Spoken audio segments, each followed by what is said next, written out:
hosting along with our friends at the Coachella Valley History Museum. We have a great lecture for you today, or presentation for you today, I should say. This one is based on an exhibit that was at the Coachella Valley History Museum. And there is also a book that you can purchase there that goes along with this wonderful presentation that you will see today. We'd like to, oh, and there we see Dr. Priscilla Porter is holding up that book, Women Behaving Badly for Good. So that can be purchased at the Coachella Valley History Museum. Just as a reminder, sort of a housekeeping thing, we have everyone on mute currently. When we're done with the presentation, there will be a Q&A and we will welcome you to jump in then if you'd like. You can always pop your questions into the chat and we can address those when we get to the Q&A portion of the presentation. Let's see, so we will get started. Let me share with you a little introduction of our program today. Again, this is entitled Women Behaving Badly for Good. Often women have had to fight or go against the social norms of the day to dream the impossible.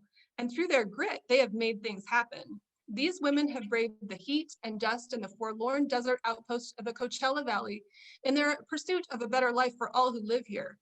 These are the women who have worked hard to do good things. These are women who have made history or broken barriers. Today, Dr. Priscilla Porter will do a dramatization portraying 3 of these women. And with that, let's meet the first of our ladies. I was born June Woolsey in the Adirondack Mountains of New York in 1867, just 2 years after the end of the Civil War. I attended Allopathic Medical College in Chicago, where I graduated at age 21. In 1900, John Robertson married, and I was working to build up my practice, my medical practice at the time.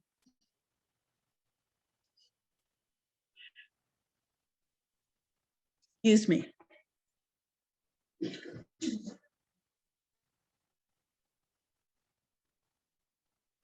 I'm sorry, there was a medical patient right at the door and was asking for assistance and I had to help them. So I apologize. So as I was building up my medical practice, within 2 years, unfortunately, John contracted tuberculosis. Now that was one of the deadliest diseases at the time. And I was determined to find a cure for him. And so we decided to move to the warm, dry air of Southern California. In 1904, we arrived at the Nelson Tuberculosis Health Camp in Indio. Within the year, Dr. June, as I was called, began taking care of patients in the health camp and also in the surrounding community. With my riding my horse and carrying my medical bag, I would go out to attend to patients. I was especially skilled at surgery, especially the removal of tonsils. It was very primitive, and so I would go into the kitchen and I would clear off the kitchen table and I would tie down the patient and then deliver anesthesia and snip, out came the tonsils. In 1907, I founded the first library in the Coachella Valley. I was motivated to provide reading materials for our many patients at the tuberculosis health camp who were there in quarantine. The Bureau of Indian Affairs appointed me to care for the Cahuilla Indians. There were thousands of them from Palm Springs through the Coachella Valley, all the way to Imperial County. I would strap my 6-shooter on my waist and I would get on my horse and I was a straight talking frontier doc. Now, the Bureau of Indian Affairs thought it was great to have me as the doc. But when there was a measles the medicine men at the local reservations didn't take so kindly to me coming to be their doctor. However, with my medical skills and my endless energy and my compassion, I soon won them over. Now, I was also very civic-minded. In 1914, I helped to found the Women's Club of India, the oldest women's service club here in the Coachella Valley. Unfortunately, in 1914, John passed away. Within 2 years, I married Frank Robertson, who was a Southern Pacific Railroad service agent in India. Now, one day when I was on one of my many trips between Indio and Palm Springs, I was coming home and a truck was coming the other way and it forced me right off of the highway into the sand. Well, as a medical doctor, I thought, this could be very dangerous. We need to do something about it. Up with the idea, what if we had a center line down the middle of each highway? And then the drivers would know which side was theirs and they could stay over there and not come into the other side of the road. The Women's Club of India thought it was an excellent idea, and they helped join a letter writing campaign to the state legislature in support of having the white line on all of our highways. Well, it was 7 long years and a lot of effort by the Women's Club members, but finally they authorized the Department of Transportation for the state of California to paint a center line down the middle of every highway. Now, while I was out traveling throughout the Coachella Valley, I often needed some assistance with my automobile. And it was then that I met Zaddy Dawson.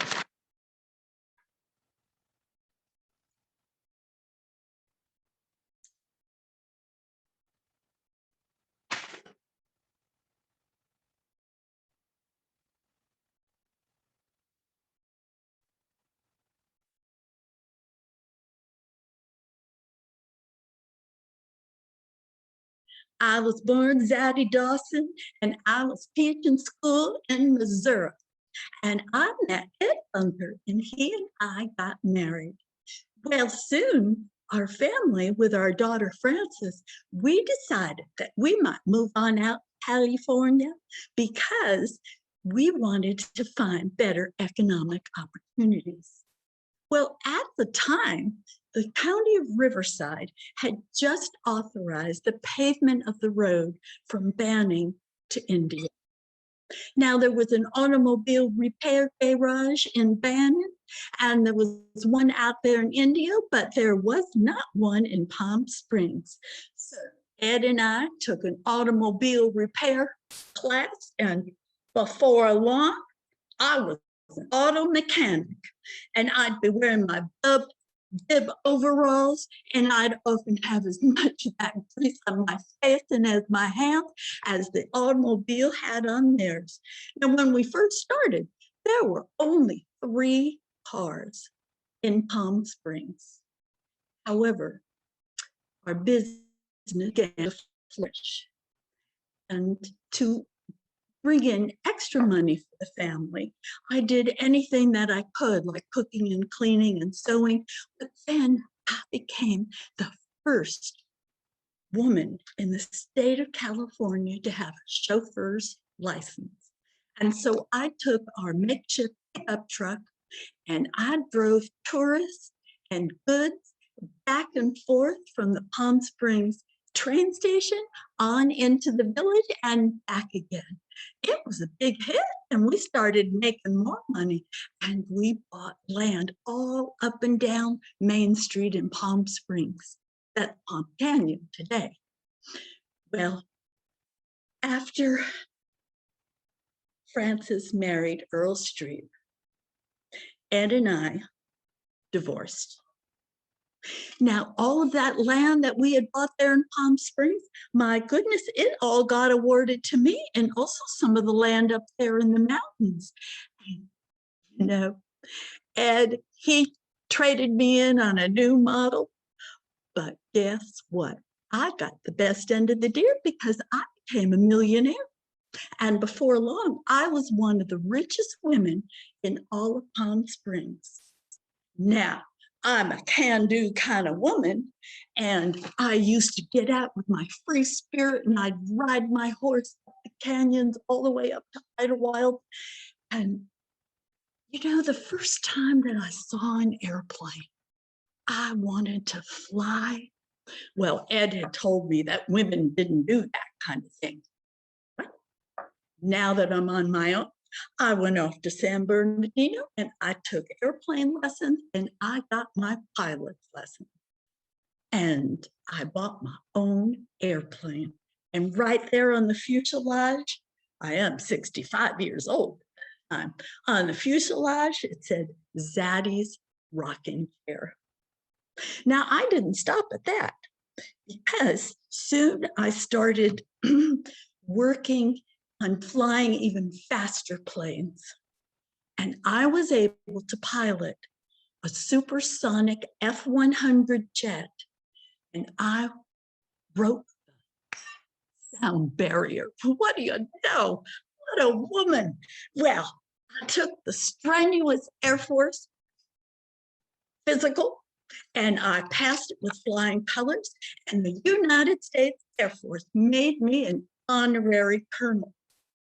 Now, within 5 years, I was in an airplane race cross country, and I won. I beat 5 male pilots. It was so exciting. Well, here I am in my 80s, and I am now applying for the Apollo Moon Project. Well, I didn't get the bid, but NASA has invited me to come down to Cape Canaveral, and I'm going to get to spend some time in a space simulator. So I'm really going to have to go. It's almost time for me to head off to Cape Canaveral. But before I go, I need to let you know I'm not the only woman famous in the Coachella Valley for being an airplane pilot. Why, there was Jacqueline Cochran. Okay, I must go. Toodaloo for now.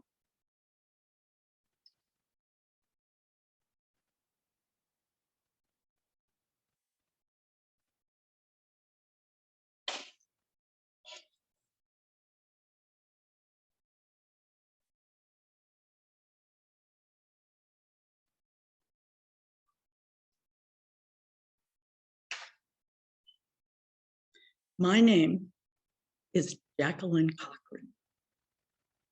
I have flown higher and faster in the frontiers of aviation than any other woman of my time, both breaking the glass ceiling and the sound barrier. I rose myself up from great poverty as a child to a woman of great wealth. I had an exciting life, and I became known as one of the most celebrated pilots in all of history. Now, I was born as Bessie Pittman in Pensacola, Florida, and I was the youngest of 5 children. We were poor, but we didn't know it. Now, at age 8, we moved to Georgia, and I began working in a cotton mill. By age 14, I married my husband, Robert Cochran, and within a year, we had our baby. Well, unfortunately, Robert Jr. lived 3 years, and our marriage did not survive. By the age of 21, I was divorced. After the divorce, I began to train as a beautician, beginning by sweeping floors and being a shampoo girl in a beauty parlor. It was then that I decided I would keep my last name, but I was going to change my first name to Jacqueline Cochran. That sounded really good. Now, I don't know if it was my outstanding, stunning good looks, or if it was my incredible personality, but I soon found myself working in New York City at Saks Fifth Avenue. And it was there at the cosmetic department that I met Floyd Odlum, one of the wealthiest men in the world. Now, Floyd encouraged me to develop my own cosmetic line, Jacqueline Cochran Cosmetics. And he was such a good marketing manager and also a financial manager that soon my fledgling company was a multi-million-dollar company.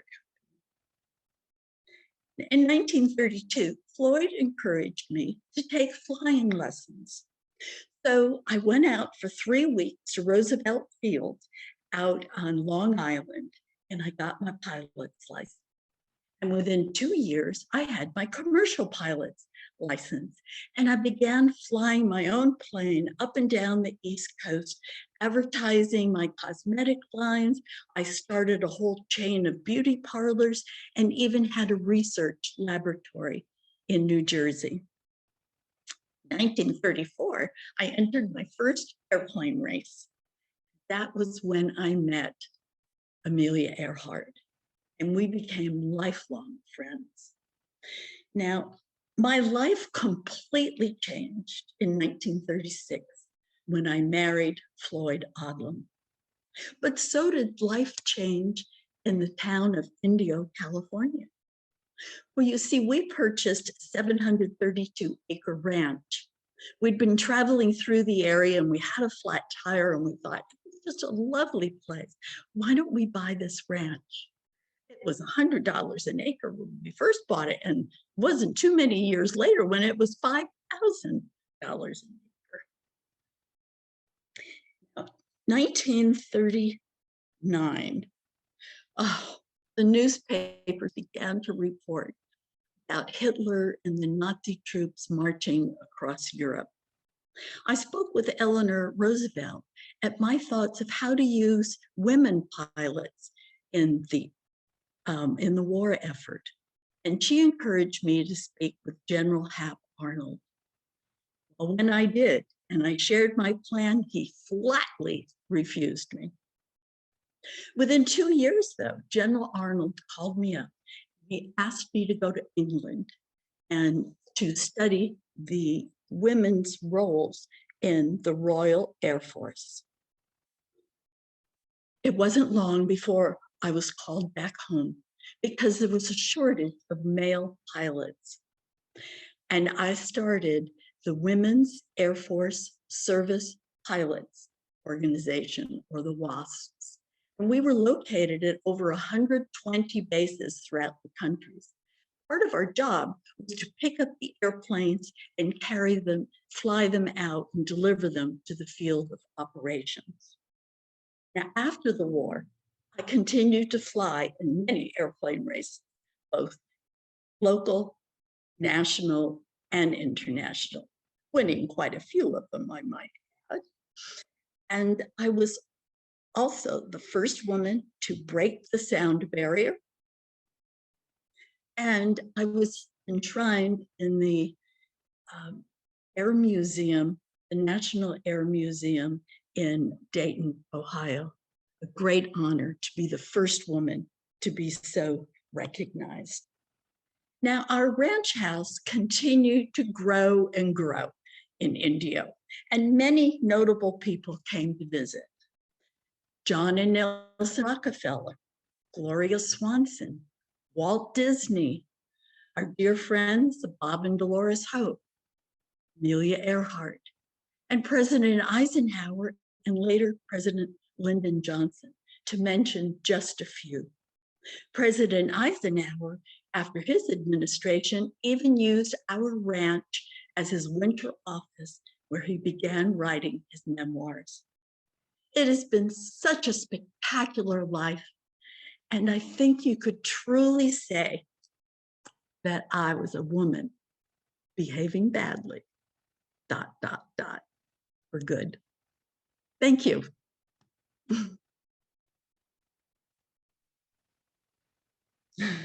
Dr. Porter, that was so great. And I'm seeing the applause out there. It's probably good that we're on mute right now, or we'd be hearing thunderous applause. I so appreciate you bringing those women to life for all of us.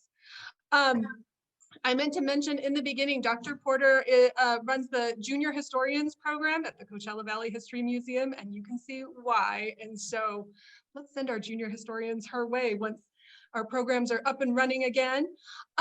Let me, everyone think of your questions, pop them in the chat, or we will be unmuting in just a moment.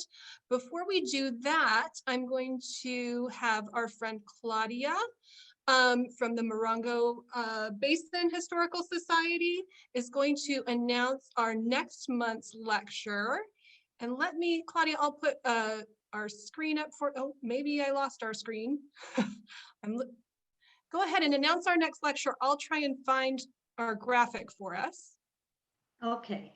Well, thank you so much, Charla. And I'd like to invite everybody to join us on May 13th at 1 o'clock for a lecture presented by Sid Burks. Now, Sid Burks teaches at University of Cal State University of San Bernardino. He teaches career technical studies, but he also is a student of the desert and in particular aviation and military history. His talk will be called General Patton and the Desert Training Center, which is located 30 miles from west of Indio. So if you have any, there it is. So if you have any interest in that, he's a great speaker. I'm sure you'll love it, and we'd like to see you on May 13th at 1 o'clock. Thank you. Claudia, thank you for that. And I believe to register, we'll refer everyone to the High Desert Nature Museum website. Is that correct? And That's correct.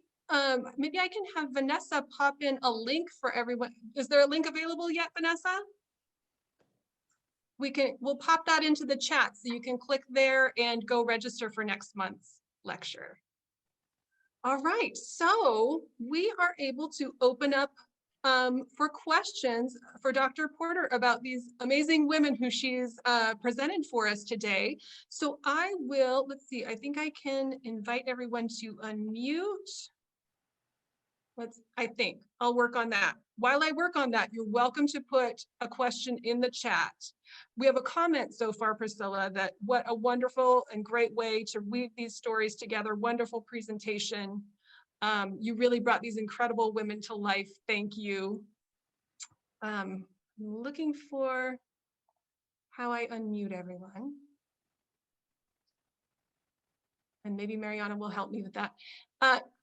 Yeah, I think I just pressed ask all to unmute.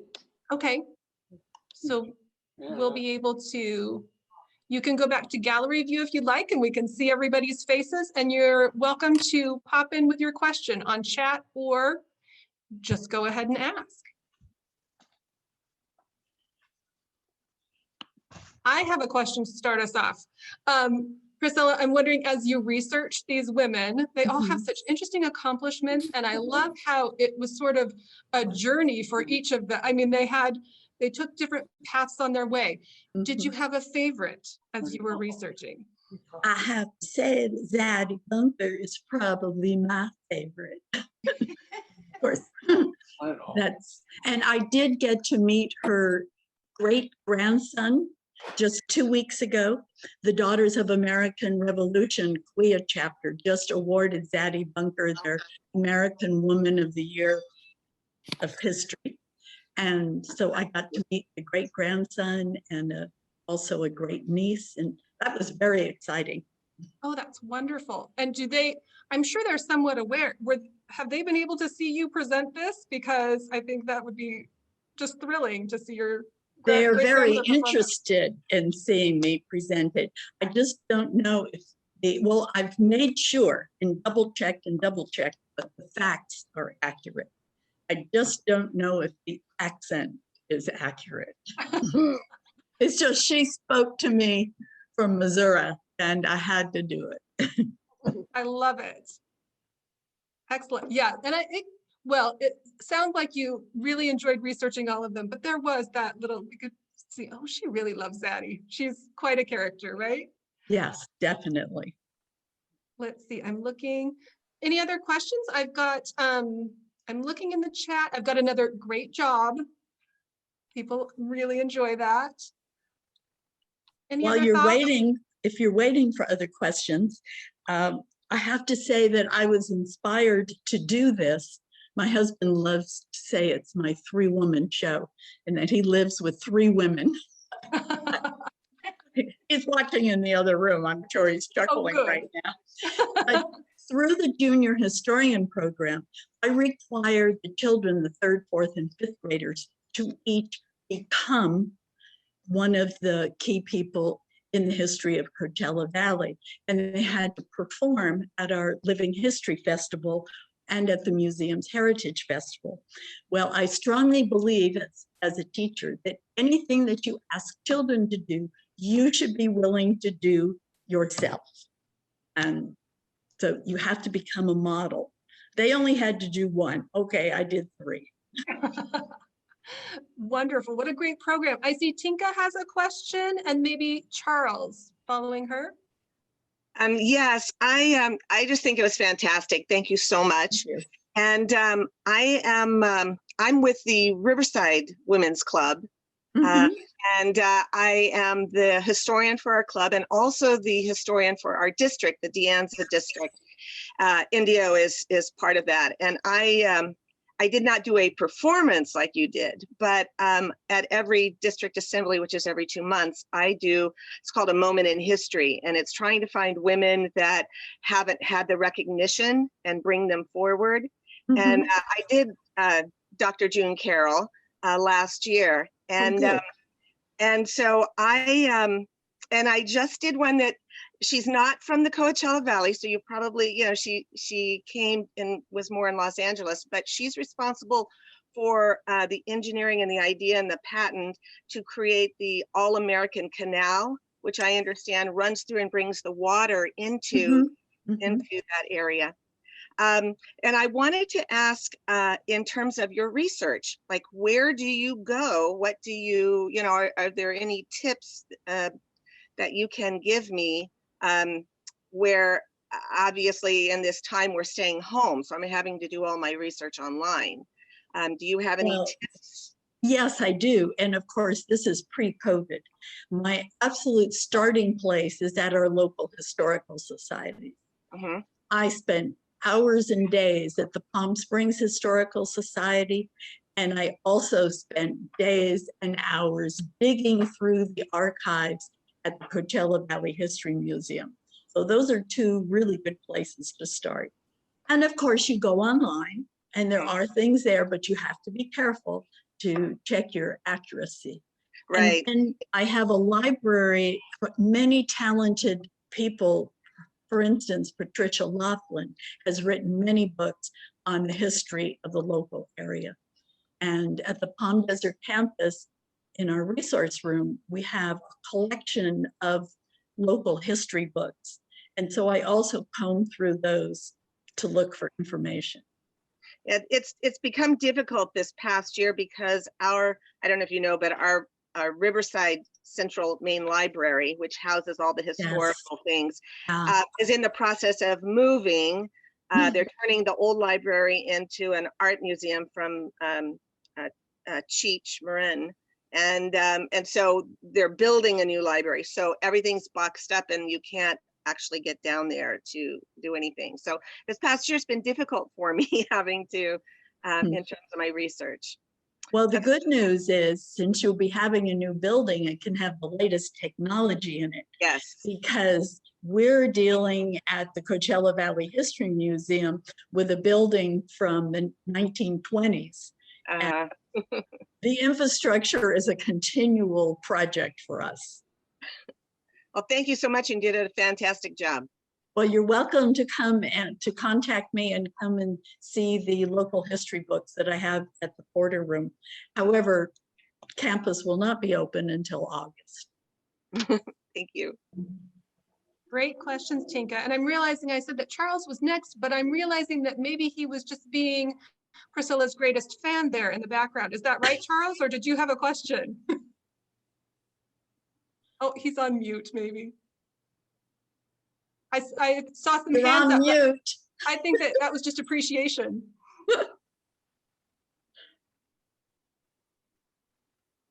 I see Maureen is raising her hand. Maureen? Right, yeah. Thank you so much, Priscilla. You represent our history so very well and our history museum in India so very well. I wanted to mention that as Priscilla mentioned, we had a complete exhibit about 2-3 years ago of women behaving badly for good. And out of that, she produced a wonderful document, which I'm hoping she's reaching for and going to hold up. Yes.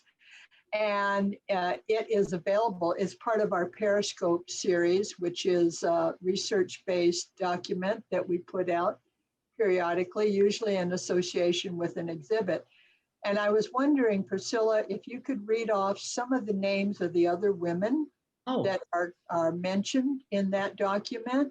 And I'm glad that you said that, because these three are just but a few of the many that are in there. We divided them into different sections.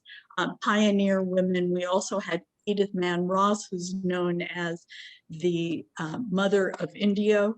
And then under entrepreneurs, we have Pearl McCallum, Ruth Hardy, both of Palm Springs. And then out of the Salton Sea, Helen Burns and Marianne Buncha, who started her own bakery, often buttered but never bettered. And then the aviators, and it also tells about the 99. There was an association begun in 1929 of 99 women who were women aviators. And of course, Jacqueline Cochran became a member and at one point was the president of that association. And it is still an association today. And then elected officials, the all-woman tribal council of the Agua Caliente Indians in 1965. That's definitely something to take a look at. That was historic throughout the country. And we also had several people like Patricia Orty Lawson, who passed away this year. She has an incredible career. And we took a look at the women mayors and legislators within the Coachella Valley. And I suggest that you go through and look at our 9 cities and count up how many women are involved. In some ways, exciting to see it, but in other ways, it's a little depressing to see how few women are involved in our local government. So we need you. Yeah. And I would mention that is available if you contact us at Coachella Valley History Museum. We would be happy to mail you a copy for $15. And the website is cvhm.org.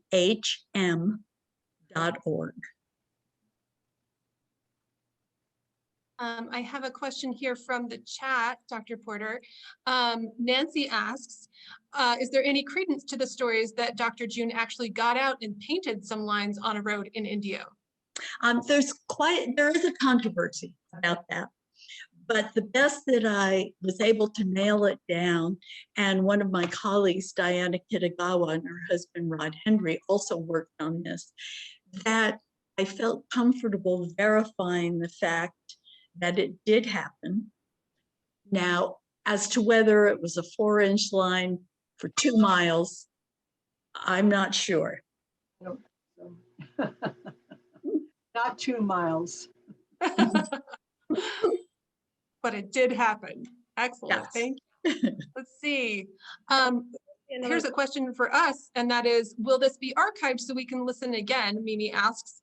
And for everyone, yes, this is being recorded, and you'll be able to find it on the YouTube channel for La Quinta Museum. And we'll share those links with the other, our DLC Desert Lecture Collaborative museums here so that they can share that link with you as well. And was I hearing someone else popping in with a question? Please go ahead. No, it was me, and I was about to say the same thing you said. Very good. I would like to give a shout out to Steve Lett, who is here, and he's very responsible for the Riverside County Historical, help me out, Steve, Commission? No, well, the Commission, but there's also your Historical Society, and they do a wonderful history conference each year, the first weekend in March. Oh. Oops, you're still on mute, Steve. There we go. Okay, there we go. Okay, thank you. Yeah, it's the Riverside County Heritage Association. And we do the symposium in March. We just did it. And next March we'll be in Corona for all day, March 5th, I believe it is. Whatever the first Saturday in March is.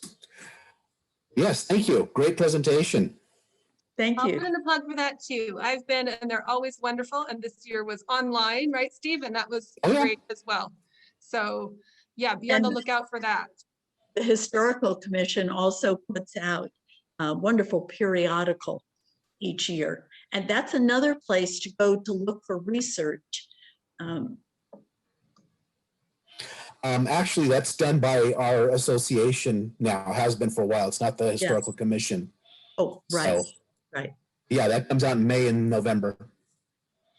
Steve, would you like to pop into the chat and maybe give people a link if they'd be interested in subscribing to that? Yes, I'll do that right now. Yeah. And then they can maybe get on your list for future symposia. Yeah. Symposia, yes. Symposia? I'm like, Yes, wait a minute. that's the right way. I'd also right. like to give a shout out to many of my friends that I see that are on this. So thank you for being here. Kudos to you. Thanks for your support. Yes, and thank you to all of you who join us and who've joined us before. We love this program, Coachella Valley, or I'm sorry, High Desert. Stephanie at High Desert Nature Museum came up with this concept and we love it. And I think it makes it so easy for us to attend these lectures together and sort of get to cross-pollinate with our friends from different museums. So we really enjoy that. Any final questions for Dr. Porter? And if not, I just want to, we've got Nancy. Nancy's raising her hand. Oh, hi, Nancy. Let's see. I'm getting her to unmute. Nancy, are you getting my thing to unmute?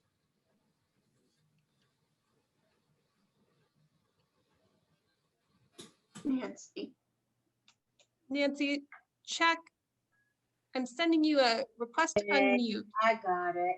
There you are. Will the junior historian program be starting anytime soon? Such a fabulous program. Thank you. We would like to, but we're still limited. Now, the museum will be opening this coming weekend, but we're limited in the number of people that we can have together.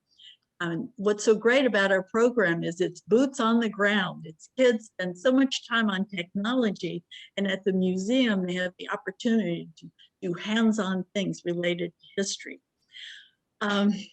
We do not have a starting date again yet. Thank you. I know that that's probably the case for our other museums here, that we have opening dates, but we're still fuzzy on when in-person programs will be able to happen. But I know we're all excited for that at some point. Well, if we don't have any other questions, I just want to thank Priscilla again for this wonderful presentation. It's really inspiring. And like you said, it's interesting to look at these women and think about that we still need more representation in business, politics, and all of those things. And so what a great way to, look for inspiration. So thank you for bringing those to life. And with that, we will wish everyone a lovely